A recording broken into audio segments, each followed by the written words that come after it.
Hello and welcome to Team SI's Midday Roast. Welcome.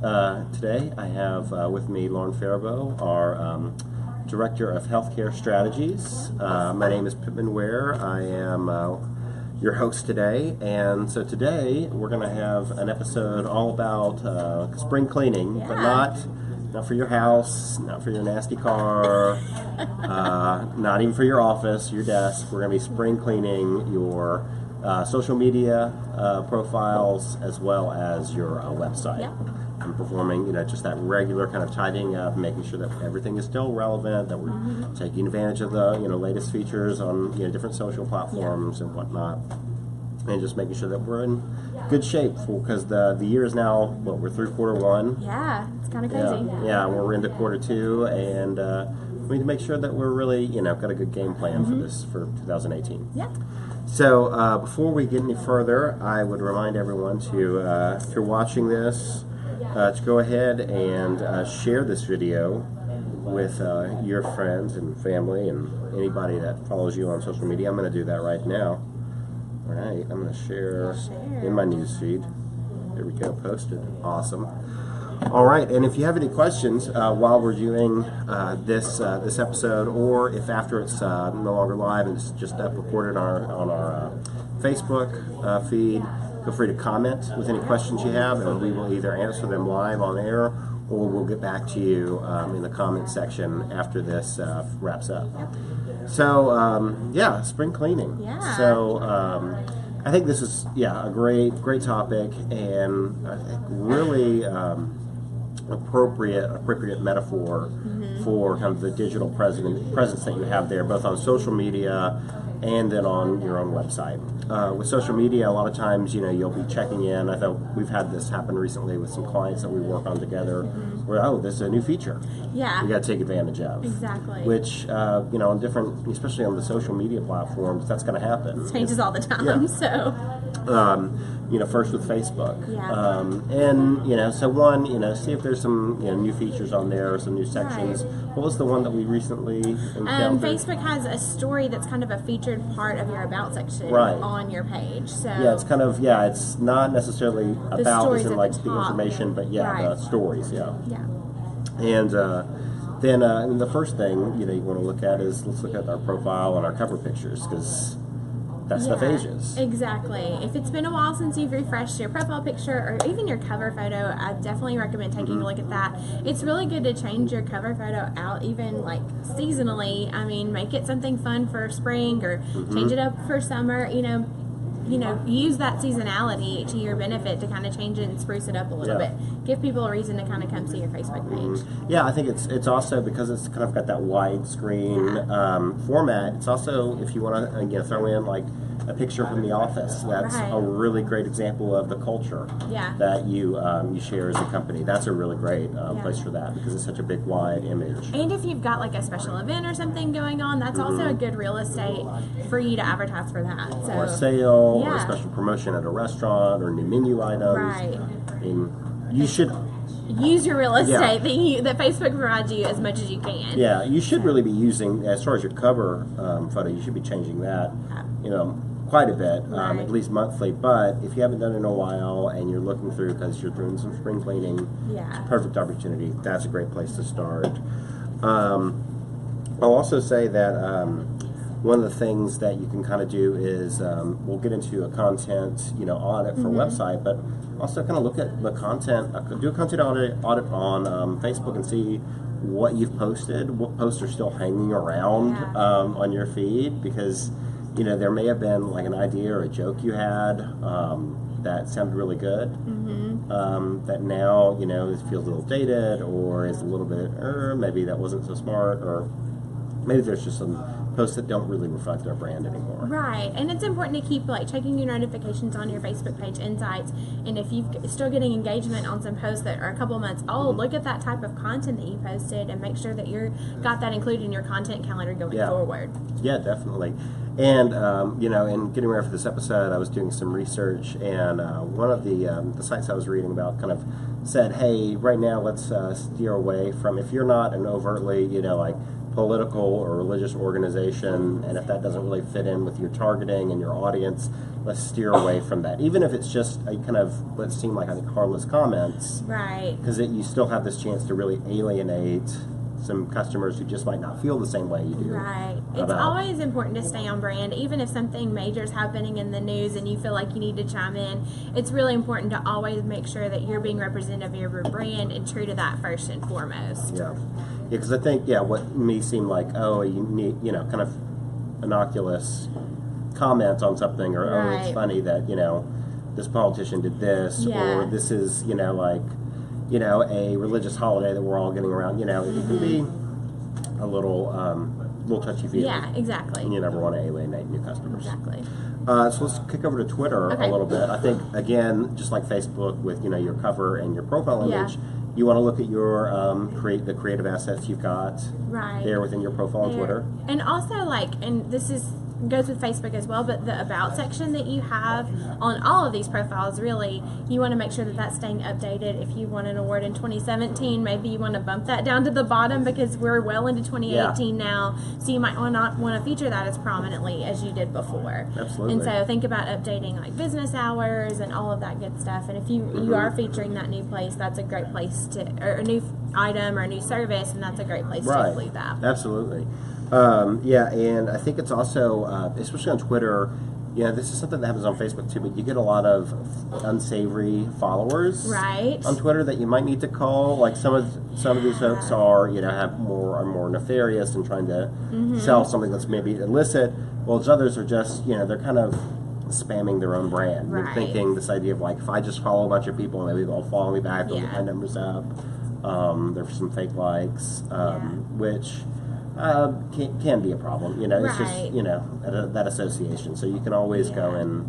And you don't ever want people to look to see who's liked your brand or who's following you and kind of be a little off put by the clientele that's following you. So if you've got a bunch of obviously fake profiles, then it's always a good idea to clean that up. Yeah.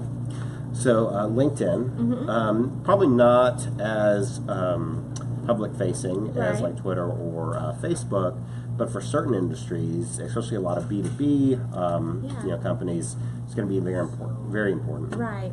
And so what are some of the things you might want to clean up if you're looking at, Team SI's business page? I mean, just thinking about if the basic stats of your organization, if your number of employees have recently changed, make sure all of that's staying updated.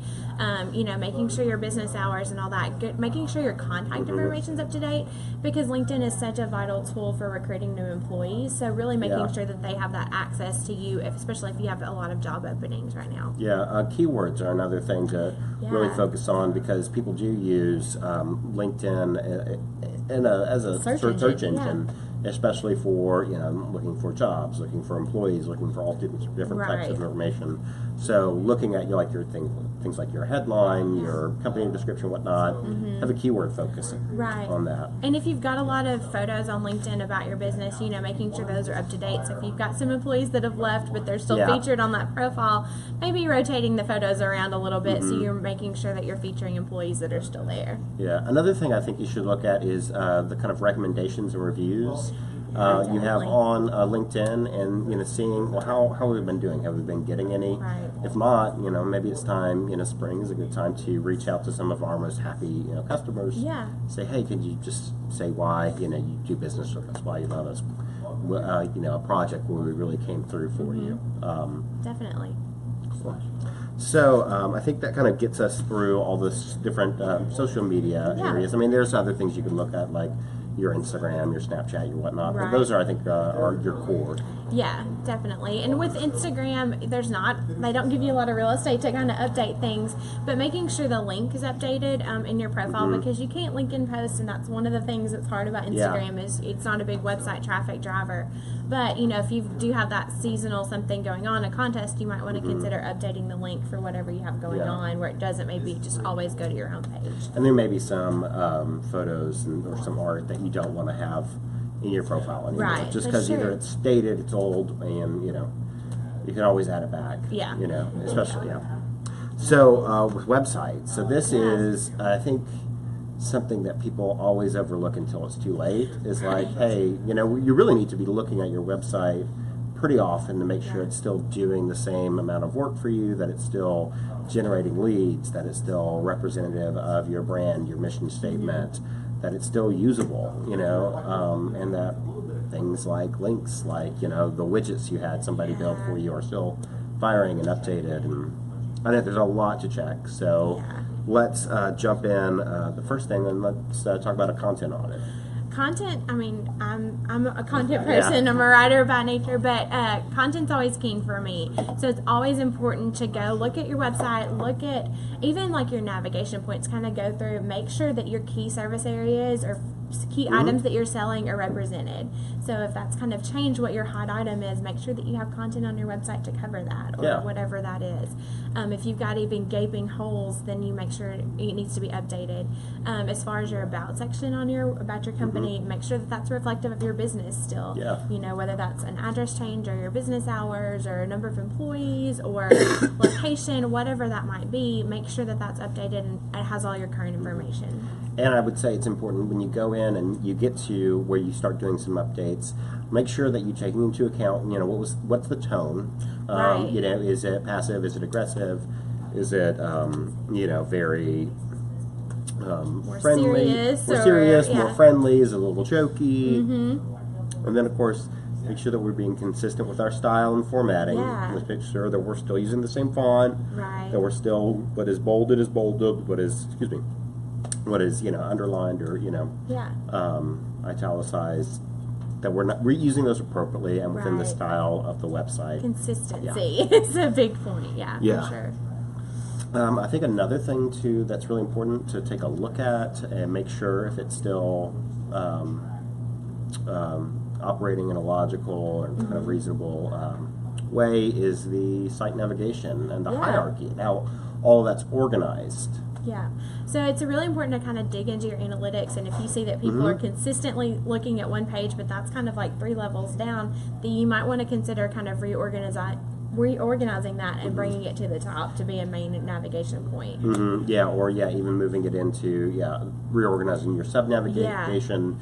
You might notice that there's one spot when looking at your site analytics, like if you have an on-site search bar, and you notice that a lot of folks are getting to this page via the on-site search bar, that means like it's not easy to get to from the main page, from the landing page they come in. And something else, if you notice that people are going to a page that you maybe thought you'd hidden and maybe it's a little outdated, then you might want to figure out how to completely delete it off your page, because sometimes it's like, oh, we thought we had already gone because maybe it was a special sale that you were having at the time, and people are still finding that page. So make sure all of that's completely off your site, especially if it's an outdated offer that you're offering. Which, and that can happen more often than you think, because, you know, Google has indexed it, and for whatever reason, you did a really good job on the SEO and the keywords for that page, and that's why when somebody is searching something that's kind of similar, that's the page that they're getting into, and they're calling you up about, you know, your spring sale from 2017. Which does not be a good idea.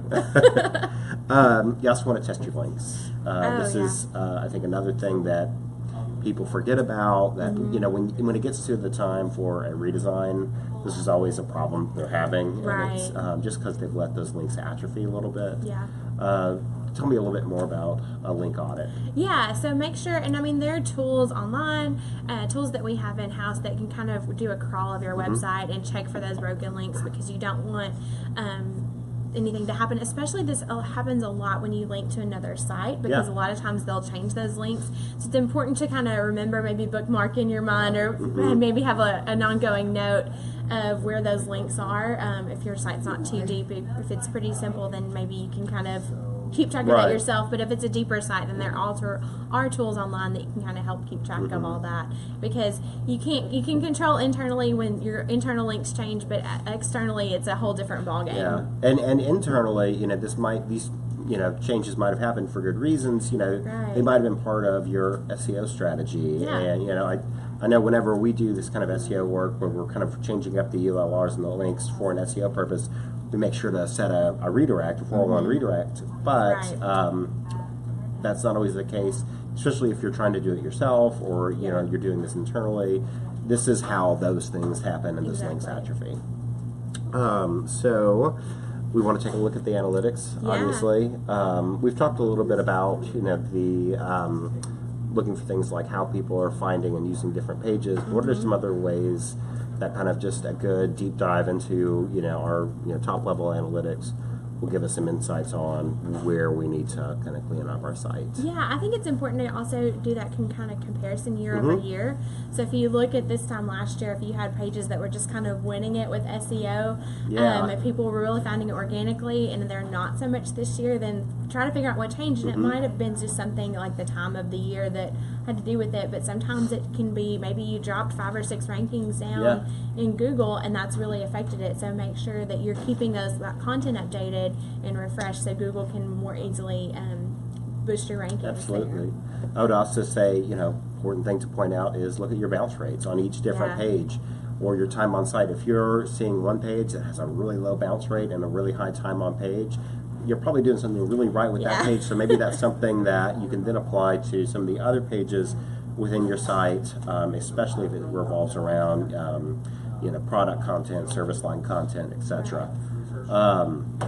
Another thing you're going to want to do that is something that we all think about when we're designing a new site. We test it for every browser, we test it for every device, but those browsers and those devices, they change, they update, and that compatibility, just because we were compatible a year ago, is not actually the case the next year. Yeah. So really making sure that your site's completely responsive to whatever new device is going to come along. And I don't need to buy every device and actually literally test it on every device or browser, right? No, there are tools that you can use for sure, and some even CMSs have it within the CMS where you can kind of test that out. So speaking of CMS, that's another area where you might have neglected some updates to your CMS, especially if you're on something like WordPress, where there are going to be a lot of third-party apps that you built into your site, some security updates that you might not have got around to. This is also a good time to log into your CMS and look at all the different widgets, apps, and just security updates. For sure, making sure everything's up to date, because the last thing you want is your site to be hacked. Right.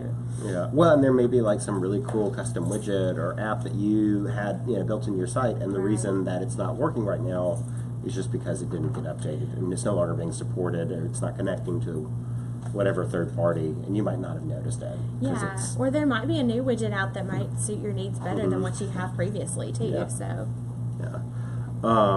Another, of course, thinking about the marketing of the website and the heavy lifting as far as kind of generating leads and customers and whatnot, is your call to actions.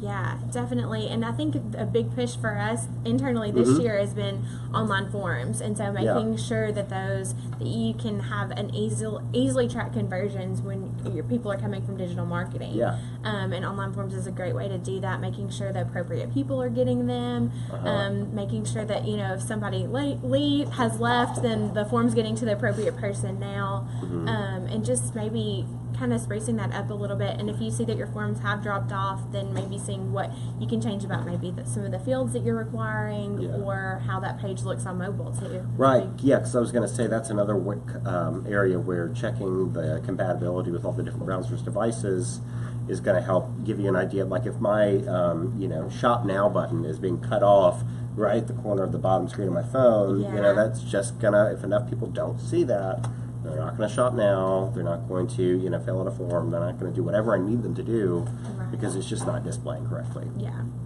And sometimes because our service lines change, or what we're wanting people to do, if it's, say, a longer sales cycle for a certain product than others, we don't want them to shop now. We want them to learn more. Right.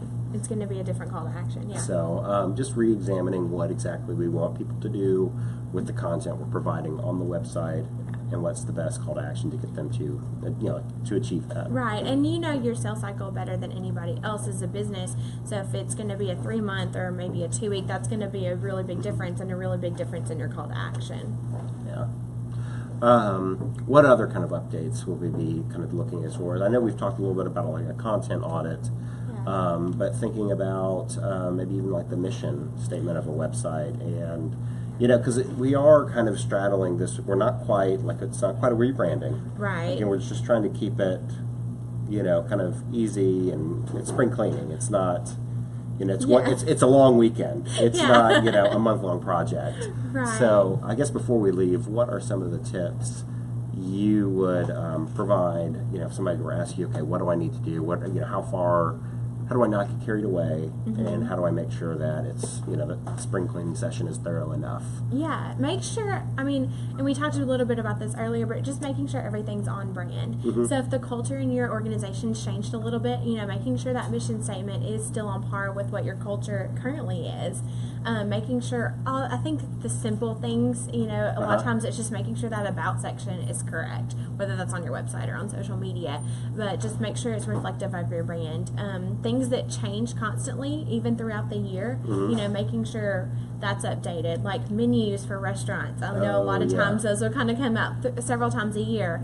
Those big sales that you have, you know, just making sure all of that's kind of constantly refreshed. And the more you refresh your content, the more Google's kind of going to index that, and maybe it will help with your SEO rankings as well. Absolutely. Well, if you're watching this and you have any questions about how to get started with your spring cleaning, we'd love to hear from you. You know, leave a comment in the comment section, send us a message, give us a call. You know, we're happy to walk you through what you need to do as far as, you know, spring cleaning for your, you know, digital presence on the web. And just an update, we will have next week, we will have a special week midday roast regarding the kind of the stuff going on with Facebook and some of the different changes to that platform. So make sure to tune in to that. I believe Tim, our CEO, is going to be. Oh, cool. We're going to start. That would be awesome. Cool. All right. Well, thank you again for joining us. Any closing words? I think so. Cool. Good luck spring cleaning. Yeah. Yeah. Buckle down and just, you know, put on your gloves. Really dig in and get it done. All right. All right. Well, thank you so much for joining us. Have a great day, and we'll see you next time.